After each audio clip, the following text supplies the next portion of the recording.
Buenas tardes muchachos. Bueno, el día de hoy tenemos una cantidad de asuntos por recapitular.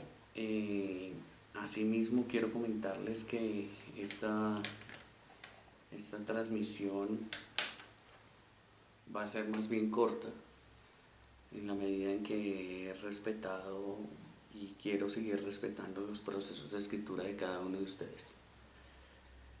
En las consideraciones anteriores o en las clases anteriores hemos puesto de mano o hemos tratado de balancear cómo los procesos biológicos del ser humano y las relaciones internas que tiene el ser humano hacen específicamente la construcción de la realidad para el mismo, para ese individuo. Y asimismo, esas consideraciones tienen que ver mucho con la forma en cómo está compuesta la cultura y asimismo la sociedad que lo respalda. En esas consideraciones hemos visto cómo los procesos de asociación entre los seres humanos son significativamente muy parecidos a los procesos de relaciones entre las células a nivel neuronal, y asimismo hemos visto cómo, planteando los ejercicios de la existencia, de la realidad y del discurso, como ese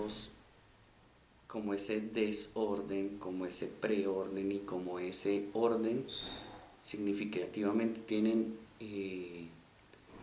un proceso comparativo con esos puntos de vista que hemos visto a nivel biológico.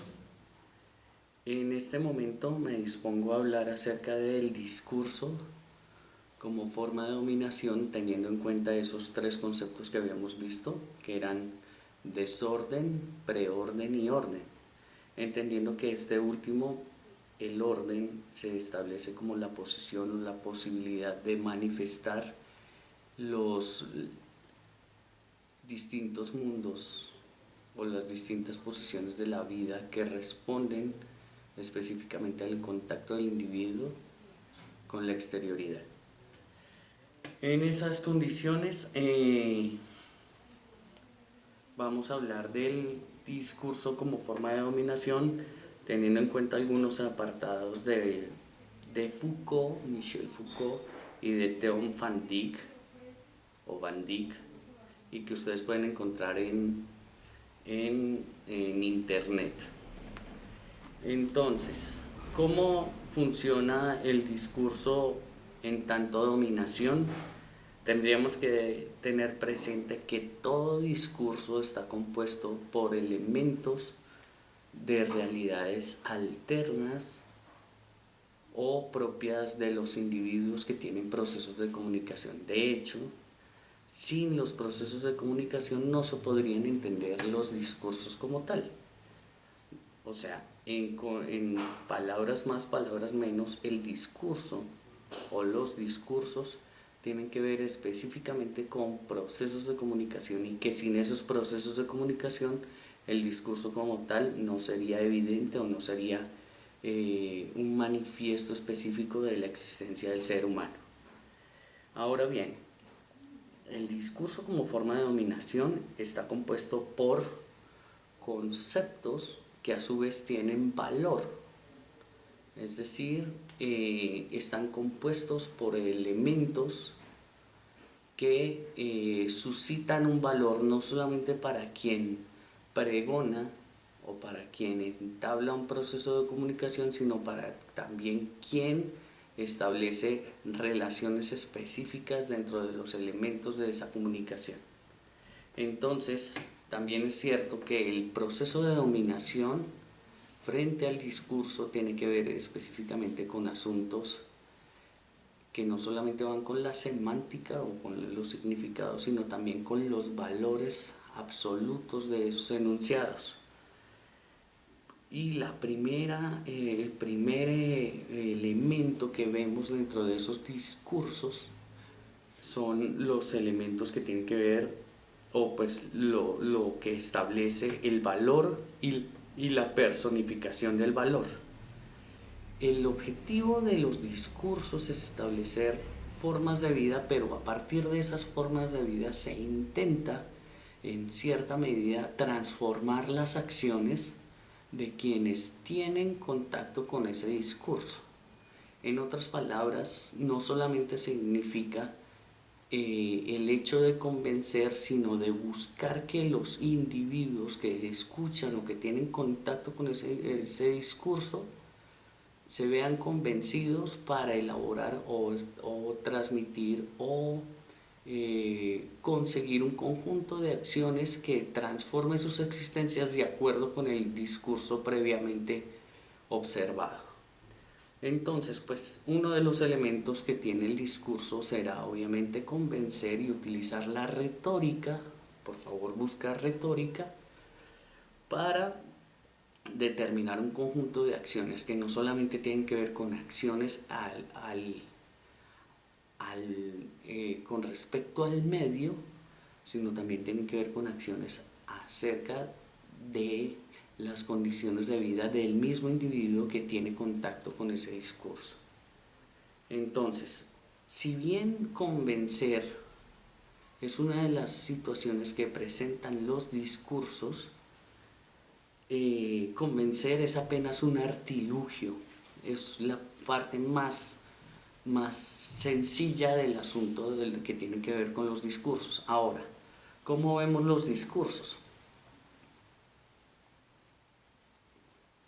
Los discursos se entienden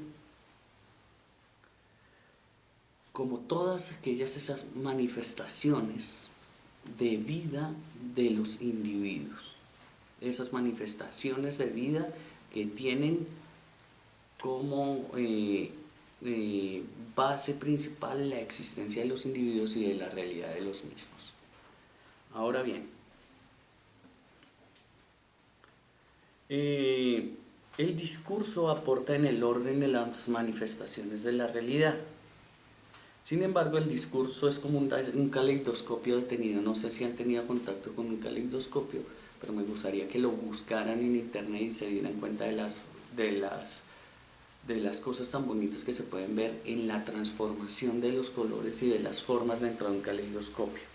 Ahora bien, los discursos tienen autores, pero esos discursos, como lo habíamos manifestado, son formas de manifestación de una realidad que en teoría, o según lo que habíamos visto en clases pasadas, se significa en un preorden o la forma en cómo el individuo es capaz de detenerse en un momento en el tiempo para observar y manifestar las cosas de su realidad.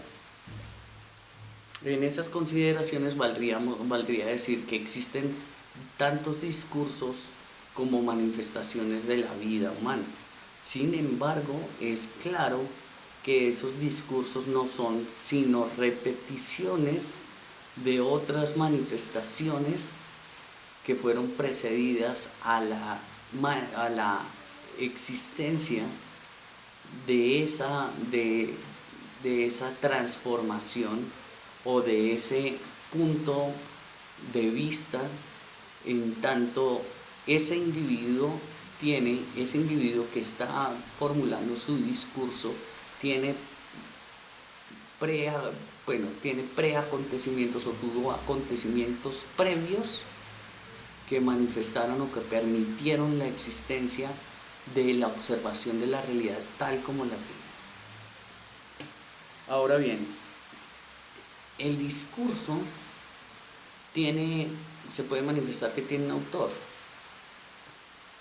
Entendido eso, los discursos tienen un objetivo claro y es, si bien manifestar las formas de la existencia de la vida de ese individuo, también son producto de la creación, porque si bien los discursos pueden ser procesos paralelos, siempre la observación de la realidad también va a ser de la misma forma paralela. Ese discurso tiene un creativo o ese autor del discurso, pero también es la voz de otras voces, como ya les había comentado anteriormente. en cierta medida se podría decir que si es la voz de otras voces, ese discurso no tiene un precedente original, sino que es la transformación o la transmisión de esos puntos de vista de otras voces. Entonces nos vamos a detener aquí. Las condiciones por las cuales los individuos tienen contacto con la cultura y conviven con la cultura es porque existen modelos de reproducción de esa cultura. En esas facilidades vemos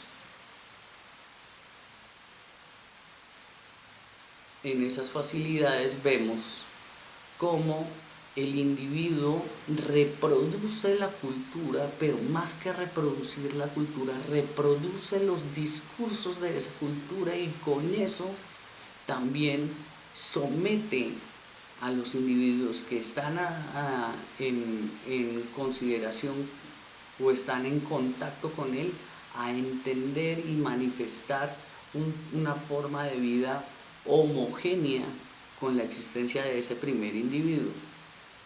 Esas son razones por las cuales, es una de las razones por las cuales de pronto en nuestra adolescencia no hemos podido entablar funciones o procesos de comunicación asertivos con otros individuos, porque sencillamente tenemos internamente tenemos ese encuentro entre lo que nos están contando, lo que está siendo permeado por esa cultura y lo que nosotros hemos tenido en contacto con esa cultura dentro de otros espacios de vida. Por eso muchas veces nuestras conversaciones no siempre son de mayor atención para unos como para otros, porque los discursos están implícitos y la forma de ver la cultura, la riqueza de la cultura, nos hace entender específicamente que nosotros o bien no estamos insertos o completamente de acuerdo con esas posiciones de cultura, o bien nos encontramos acomodados a esas otras posiciones de cultura. Esas posiciones de cultura se transforman específicamente en discurso. Ahora bien, si eso es así, entonces el discurso sería una originalidad de originalidades, siendo optimistas, ¿sí? Y también hay que tener presente que esos discursos son dichos por alguien y esas personas tienen un cierto dominio sobre lo que nosotros podemos hacer. Eso pasa muy bien en la escuela, eso pasa muy bien en los discursos políticos, eso pasa muy bien en los discursos televisivos. Twitter está lleno de tendencias, Facebook también tiene unas formas de transformar la vida en la medida en que, por ejemplo, nos rastrean cuáles son nuestros gustos. Si ustedes mientras están viendo la partecita de TV o de Watch en Facebook, se dan cuenta que de ahí hacia abajo hay una cantidad de posibles gustos que nosotros tenemos. Entonces el análisis del discurso se convierte en algo todavía más complejo en la medida en que tenemos muchas formas de ahondar de acuerdo con las improntas que los demás nos manifiestan y que también terminan alterando la forma en como nosotros vemos la vida. Eso lo tiene muy claro, por ejemplo, eso lo tiene muy claro en las redes sociales, y lo tiene muy claro, se tiene muy claro en WhatsApp, se tiene muy claro en Facebook, en Twitter y en otras redes sociales. ¿Por qué? Porque bien saben las personas que estudian ese tipo de mecanismos, bien saben ellos que existen transformaciones en los individuos y que hay que buscar la forma con la cual los individuos se puedan mantener dentro de una red social. En la televisión pasa lo mismo, ustedes ven noticias, pero hay formas como se ven manifestadas esas noticias. La excusa en televisión es sencillamente que no queda tiempo, pero también hay formas en las cuales está establecida la voz del editor, la voz del presentador de la noticia, la voz del reportero, la voz de los especialistas que determinan cuál es el parámetro cultural o cuáles son las intenciones específicas del medio para manifestar ese tipo de discurso. Ahora bien, ¿por qué se manifiesta de esa forma y no de otra forma? Quizás por no generar tensión en el auditorio, que en realidad termina siendo esa mano o ese conjunto de telespectadores que tienen contacto con ese audiovisual o que tienen contacto específicamente con ese discurso a nivel político. Y si lo vamos a poner en el plano de la educación, es claro que el docente utiliza ciertos mecanismos o utilizamos ciertos mecanismos para mantener la tensión y la atención del grupo dentro de su homogeneidad, porque ya sabemos que no son homogéneos, lo hemos estudiado durante estos meses, sabemos que no somos homogéneos, sino mantener la atención y la atención de ese grupo con el cual nosotros tenemos contacto. Y para eso utilizamos los docentes, de muchas formas utilizamos ciertos mecanismos para mantener la posibilidad de que nuestra voz sea escuchada y las formas como se transforman, con las formas con las cuales cambian los individuos, sean un objeto claro y contundente de acuerdo con las proyecciones que tiene un aparato estatal que se llamaría el aparato educativo. Solamente con ese punto, y me gustaría que se dedicaran o se detuvieran a pensar cuántas cosas hacen los docentes para mantener presente y vivo la institución educativa, y no solamente tiene que ver con el colegio, sino la institucionalidad a nivel educativo para una nación. Si nos vamos a comprometer en ese tipo de condiciones, tendríamos que ver cuáles son los planes de estudio, por ejemplo, de un país como Colombia. ¿Cuáles son las intenciones para que los estudiantes, por ejemplo, de 11, cumplan con unos procesos dentro del bachillerato, pero pues en lo que nos respecta y lo que ha tenido que ver este curso con ustedes desde el año pasado, cómo nos enseñan a nosotros a no a ir más allá del bachillerato? Porque si ustedes se dan cuenta, y espero que busquen ustedes DBA, derechos básicos del aprendizaje y estándares curriculares, sobre todo los que van a ser pedagogos, vean cómo se proyecta al estudiante solamente para que cumpla un determinado tipo, que cumpla con un determinado tipo de acciones en el bachillerato, pero que esas acciones no repercutan del todo en la universidad. De hecho, mi trabajo siempre ha sido pensar cómo los estudiantes pueden llegar a la universidad, por qué pueden llegar a la universidad y cuáles son los mecanismos a nivel institucional, ¿sí?, que no permiten que los estudiantes entren a la educación superior. Estoy refiriéndome a estudiantes de un colegio público en una ciudad como Bogotá, en un país como Colombia. Y entonces se pregunta uno, ¿por qué los estudiantes tienen que buscar instituciones que no están acordes con lo pulsional que ellos tienen? Y pues por eso aparecen ese tipo de discursos y esas formas con las cuales, o bueno, se puede explicar por qué aparecen ese tipo de discursos y las formas por las cuales se trata de retener a los estudiantes para que no asuman la educación superior. Entonces, todo esto que estamos viendo, todo lo que tiene que ver con cultura, con sociedad, con formas en las cuales los discursos están implícitos, están determinadas específicamente con la intención, si lo viéramos en el espacio institucional, con la intención de que los individuos de esta sociedad o de este grupo social que se llama Colombia tengan ciertas limitaciones para no llegar más allá. Y al que llega más allá se le da el papel de privilegiado. Entonces habría que preguntarse en el discurso qué significa semánticamente el concepto de privilegiado.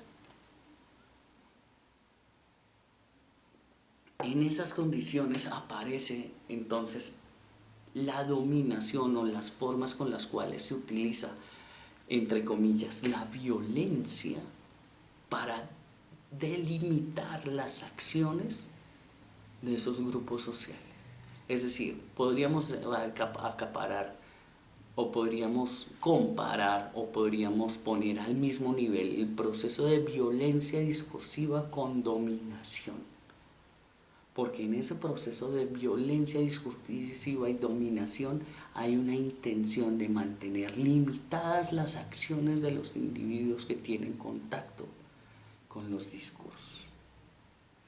En ese sentido, entonces, bastaría preguntarse si existen las posibilidades de romper con esa naturaleza de los discursos o si existen formas con las cuales se puede determinar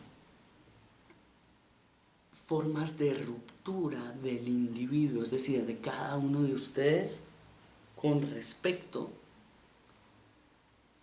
a los ejercicios de violencia y de dominación de los distintos discursos que ustedes los acogen.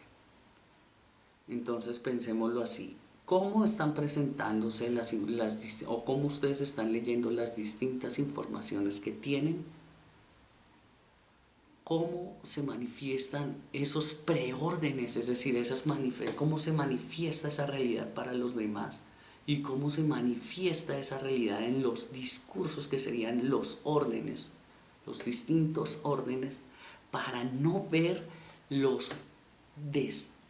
desorden que se manifiestan más allá de lo que nosotros pensamos, lo que escuchamos y lo que piensan los demás que nos manifiestan esos discursos.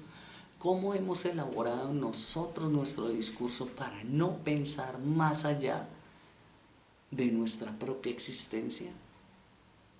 Entonces, en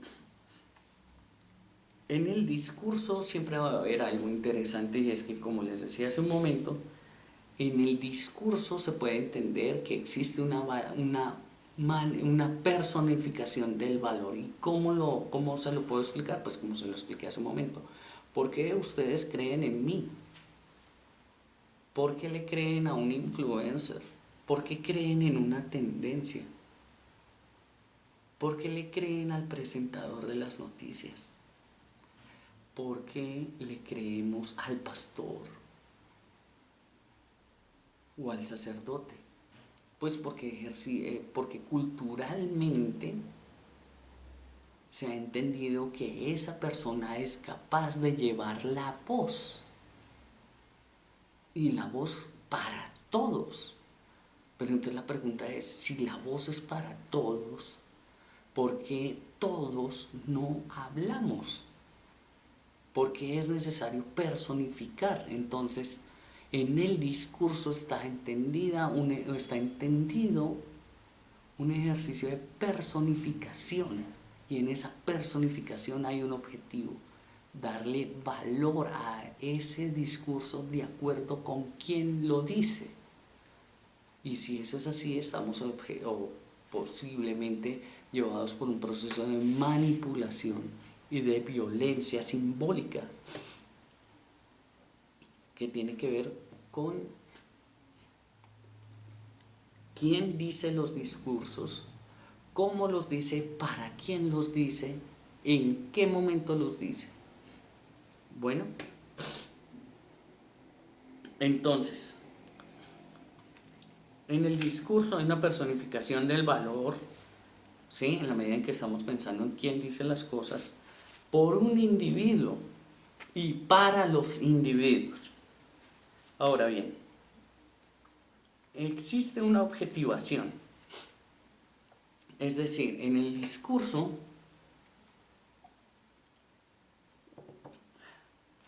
existe un proceso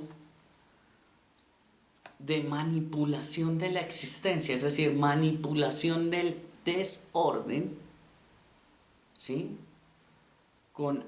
En aras de transformar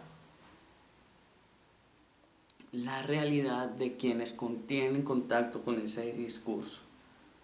¿Listo? Y esa manipulación de la existencia alude a una realidad o está inmersa en una realidad, ¿sí? Que entenderíamos como preorden. Ahora bien, esa objetivación se ve desde quien tiene contacto con el discurso, quien lee y quien escucha, es decir, quién hace los discursos, quién los lee, quién los escucha. Hay una diferencia específica entre leer y escuchar, porque existiría la forma en la cual entre leer y escuchar a nivel, se me viene a la cabeza a nivel macro, estaríamos diciendo que hay unas formas en quien tiene contacto con el discurso y transforma su posición de vida, a quien escucha y a quien tiene la posibilidad de establecer el por qué lo dijo, para qué lo dijo. Y entonces ustedes ven, nuevamente traigo el ejemplo, ¿por qué existe una intención o por qué existe editorialmente en el noticiero, incluso en los periódicos y en las revistas, una forma de ver la realidad y esa ver la realidad se ve publicada? Y cómo efectivamente a partir de la publicación y de la masificación de esos discursos se tiene presente cómo también esas posibilidades de ver lo contrario o lo distinto están matizadas sobre la subjetividad de quien está leyendo y quien está escuchando. Y entonces pues, tenemos un problema en específico, y es que no hay formas de establecer el debate. Así como no hay formas de que ustedes puedan debatirme en este momento, porque les estoy subiendo el video en YouTube completamente. No hay forma de cómo ustedes puedan debatir conmigo, sino simplemente escucharme y tomar apunte. Pero no hay posibilidades de que yo, en ese momento, pueda observar un punto de vista distinto. Y el hecho de la masificación y de las intenciones instrumentales de que yo suba este video posiblemente podría tomarse como el hecho de que no quisiera que me debatiesen. Eso muy posiblemente pasa con los influencers, con los medios, con los noticieros, con las mismas novelas y con todo ese artificio cultural que se entiende como manifestación a partir de los medios de comunicación. Muy bien, ahora, ¿cómo negarnos a ese proceso? ¿O cómo entender, o cómo negarnos a entender en las condiciones en las cuales estamos pensando en el proceso de manipulación?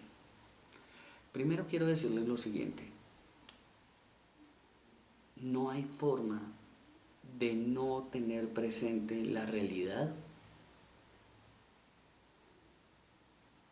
sin los procesos discursivos que nos rodean.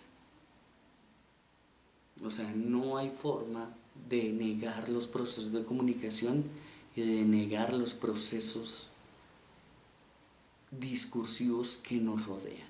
De hecho, nosotros estamos comportándonos de esta o de otra forma de acuerdo a cómo los procesos comunicativos culturales nos han llevado a estar observando, por ejemplo, este video, o nos han llevado a comportarnos de cierta forma en lugares en específico, porque han habido discursos que nos han transformado la vida.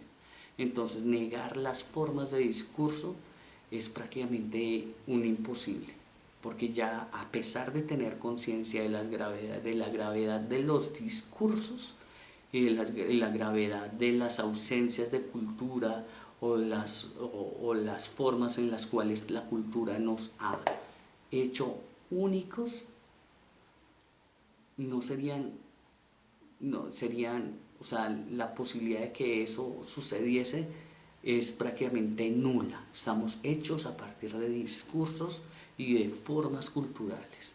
Entonces, de base no se puede negar que nosotros estamos hechos a partir de discursos y que asimismo tenemos ese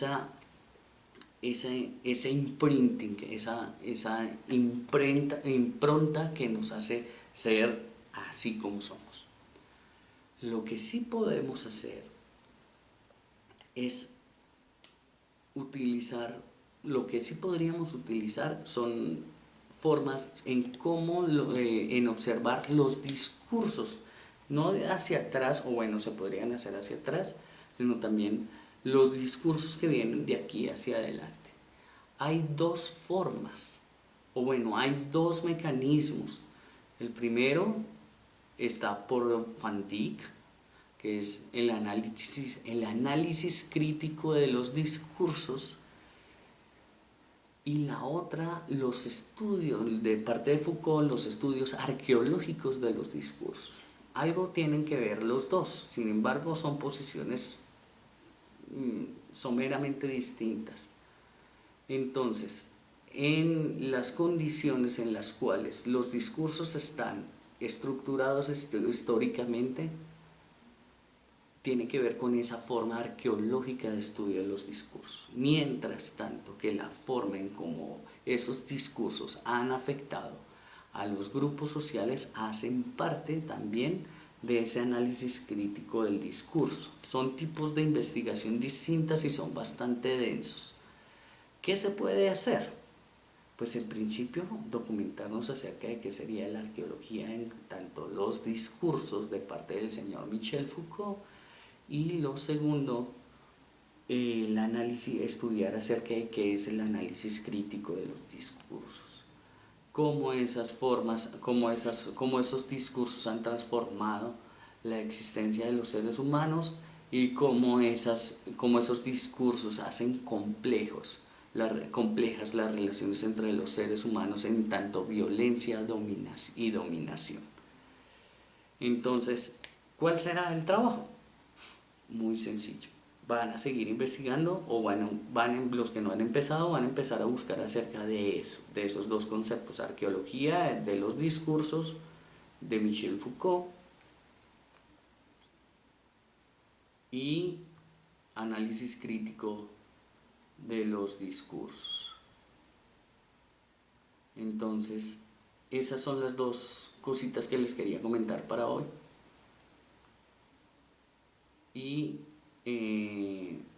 me gustaría que me dejaran preguntas abajo en las casillitas de comentarios. Me dejaran un conjunto de preguntas para podérselas resolver para la siguiente clase. Por ahora no es más, entonces los voy a dejar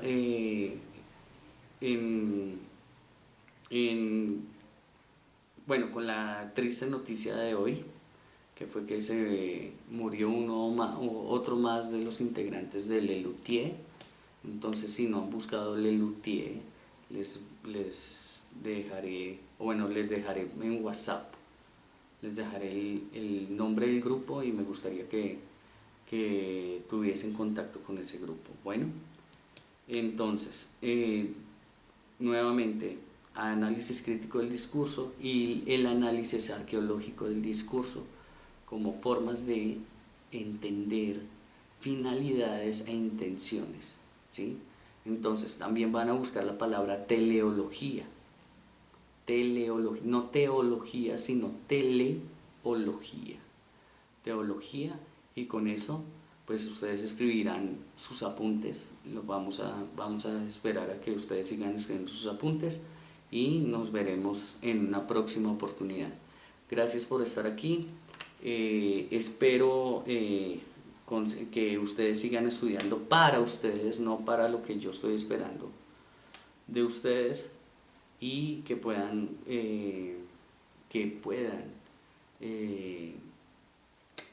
enriquecer un poquito más su vida, de acuerdo con lo que ustedes están pensando.